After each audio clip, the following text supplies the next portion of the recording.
wan mahaifinka wasu ɗaya ubansu ɗaya da mahaifinka in ya saki mace in kana so sai ka aura a musulunci ya halatta. Tara addinin musulunci ba ƴar ta'adda ba ce. Kina jin mai ni na fashin nan na sha nono na bar miki. Muna raye a ce ƴaƴanmu su auri miji ɗaya? Abba, na san baka sona, amma ina neman wani taimako guda ɗaya a wajenka. Me kike so? Ina son zan gabatar da kai a wajen mahaifina a matsayin wanda zan aura. Ya ke tunanin zan yi wa mahaifinki ƙarya? Shi yasa na ce ka taimaka min saboda mahaifina yana da yin fushi da ni. Yanzu Abba sai a ce in kasa samun soyayyarka sannan kuma in kasa samun taimakonka? Haba Aisha, wallahi Abba ba san keke ba, ɓata wa kanki lokaci kawai kike. Na sani. Sautari zuciyata ta raya min cewa tamkar ma in kashe shi in huta. In ya so ni sai shari'ar ta hau kaina saboda na tabbatar da daina son Abba a zuciyata sai na tabbatar da ya bar duniyar nan. Ya kuma ya kawo maganar mutuwa. Kai AS ne ni AS ce.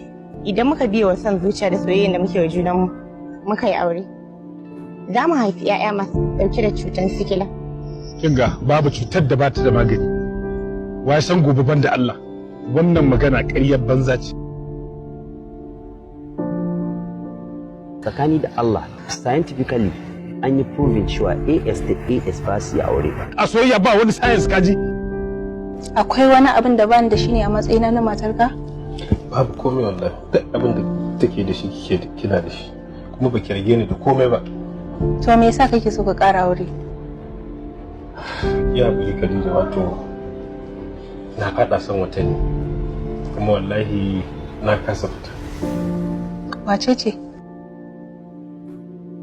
Ina so ka faɗa min wace ce kake so ka kawo min gida. Idan lokacin yayi zan gaya miki.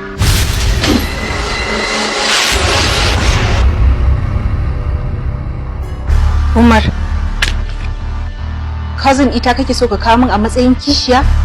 Kafin in aikata haka sai da na yi bincike kuma na samu sahihin bayani akan cewa yin hakan ba laifi ba ne. Inna lillahi wa inna ilaihi raji'un.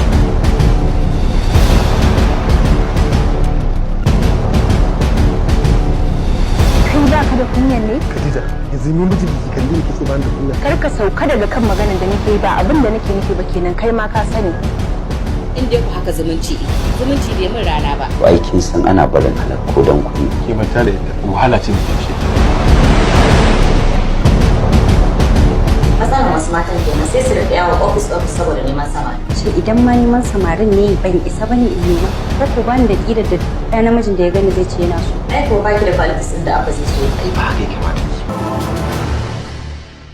Allah dai iraya, Allah ya gayyaba. Abi kuma yan jikokin na dan musu addu'a.